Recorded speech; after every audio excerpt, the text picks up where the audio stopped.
A theorem of wave motion and wave on string का numerical 16. A string of linear mass density 0.5 gram per centimeter and a total length 30 centimeter is tied to a fixed awl at one end and the frictionless ring at the other end. The ring can move on a vertical rod. A wave pulse is produced on the string which moves towards the ring at a speed of 20 centimeter per second.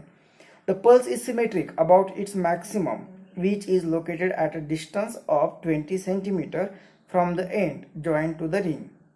तो ABC part करना है तो पहला A part है assuming that the wave is reflected from the ends without loss of energy. Find the time taken by the string to regain its shape. तो इस तरह से एक हमें स्ट्रिंग दी हुई है और वो फिक्स की है बिटवीन दिस टू एंड्स. अब ए एंड जो होगा, ए एंड क्या है, ये रिजिड ऑल होगी, एक एंड रिजिड ऑल होगी और दूसरा एंड जो है वो स्ट्रिंग यहाँ पे रिंग को कनेक्ट कर दी है और ये रिंग यहाँ पे ये जो रॉड है, रॉड के अबाउट मूव हो सकती है. तो जैसे यहाँ पे ये फिक्स्ड ऑल होगी, फिक्स्ड ऑल जैसे लास्ट न्यूमेरिकल में ये दोनों साइड में फिक्स्ड ऑल थी, तो यहाँ पे ये फिक्स्ड सपोर्ट नहीं है. स्ट्रिंग जहाँ पे कनेक्टेड है रिंग को, वो रिंग फिक्स्ड नहीं है तो वो क्या हो सकती है, मूव हो सकती है. मतलब स्ट्रिंग यहाँ पे अगर फोर्स अप्लाई करेगी तो रिंग मूव होगी. मतलब ये रिजिड सपोर्ट नहीं, मतलब ये डेंसर सपोर्ट नहीं. तो ये सपोर्ट कैसा है, रेयरर मीडियम. तो ये रेयरर मीडियम. जब वेव ट्रैवल होगी, अब जब वो यहाँ पे आके वो रिफ्लेक्ट होगी, तो जब ये ट्रांसवर्स वेव रिफ्लेक्ट होती है फ्रॉम वेव, यहाँ पे रिफ्लेक्शन ऑफ, ये कॉन्सेप्ट क्या पता होना चाहिए यहाँ पे, reflection of transverse wave. Reflection of transverse wave कहाँ से, तो लास्ट न्यूमेरिकल में एक फिक्स्ड वॉल थी, रिजिड सपोर्ट था, मतलब डेंसर मीडियम था. तो reflection of transverse wave from rarer medium. तो रेयरर मीडियम से वेव अगर रिफ्लेक्ट होती है तो जो क्रस्ट होता है यहाँ पे, तो एक क्रस्ट जहाँ पे यहाँ पे आएगा, टकराएगा. तो टकराने के बाद ये पहले जैसे वॉल उस पर फोर्स अप्लाई करती थी इक्वल एंड अपोजिट, वॉल पर कोई फर्क नहीं पड़ता था. लेकिन ये यहाँ पे रेयरर मीडियम होने के कारण ये खुद मूव हो रही है. तो उस केस में जो क्रस्ट यहाँ पे इंसिडेंट हो रहा है तो वो क्रस्ट से ही रिफ्लेक्ट होगा. और अगर एक ट्रफ होता तो एक trough will reflect as trough.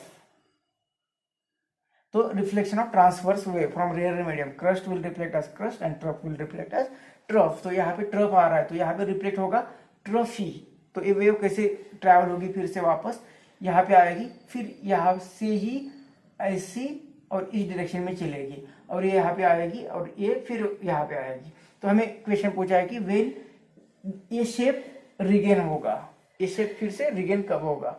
तो पहले नंबर जैसे यहाँ पे आई थी, टकराई इस साइड में, तो यहाँ से जाना पड़ा था उसे और फिर वापस आई तो यहाँ पे उसका शेप रिगेन होता था. लेकिन अभी यहाँ पे गई, यहाँ पे टकराई, फिर यहाँ पे आ गई और यहाँ पे आ जाएगी. इसकी डायरेक्शन अलग होगी, ये यहाँ पे जा रही, ये ऐसे आएगी तो इस साइड में चलेगी, लेकिन वो शेप आ जाएगा.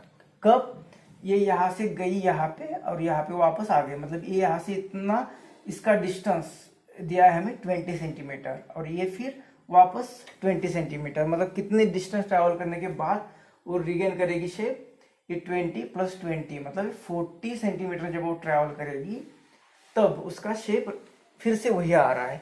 हमें बोला है कि टाइम फाइंड करना है टू रिगेन इसका शेप, तो कितने टाइम के बाद. तो ये कॉन्सेप्ट था इस न्यूमेरिकल के लिए. अब सॉल्व करते हैं.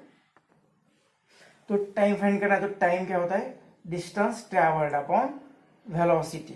अब डिस्टेंस हमें मिल रहा है 40 सेंटीमीटर, तो ये 40 सेंटीमीटर और वेलोसिटी कितनी है, तो वेलोसिटी हमें दी है 20 सेंटीमीटर पर सेकेंड. दोनों का यूनिट सेम ही है, सेंटीमीटर, दोनों ही सीजीएस में. तो टाइम कितना लगेगा यहाँ पे, इसे डिवाइड करते तो 2 सेकेंड, तो 2 सेकेंड लगेगा उससे फिर से वापस उसी जगह पे आने के लिए.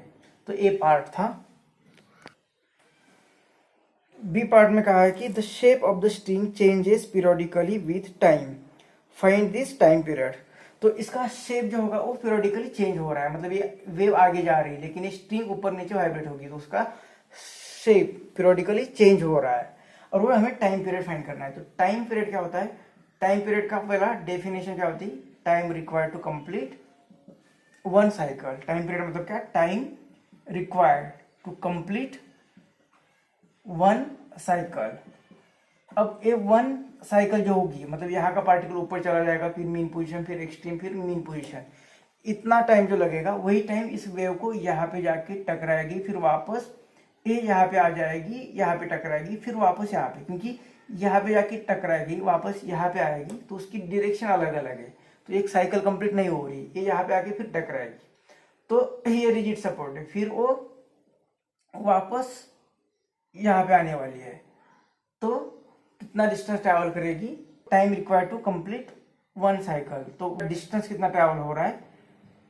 वन साइकिल, मतलब one cycle divided by distance, one cycle upon velocity. अभी वन साइकिल कंप्लीट करने के लिए कितना ट्रैवल करना पड़ रहा है? 60 सेंटीमीटर, और वेलोसिटी कितनी है? 20 सेंटीमीटर पर सेकेंड। तो ये टाइम पीरियड कितना होगा? 3 सेकेंड। तो इतना टाइम पीरियड होगा।